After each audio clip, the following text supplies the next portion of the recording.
Hi, I'm Jen Gurecki, the CEO of Coalition Snow, and we make women's snowboards that don't suck. I want to introduce you to the Myth.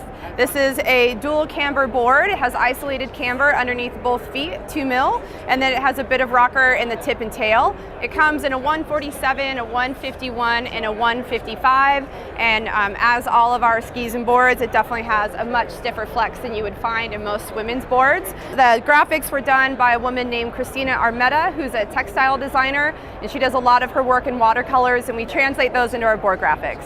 When we set out to design the perfect women's board, we wanted to design something for women who were high, intermediate, advanced, and experts. There's so many beginner boards out there on the market, and we don't feel like women need to be pigeonholed into beginner riders.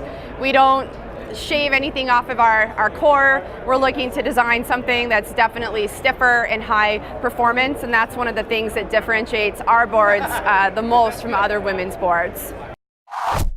For the latest snowboard reviews, check out BoardInsiders.com.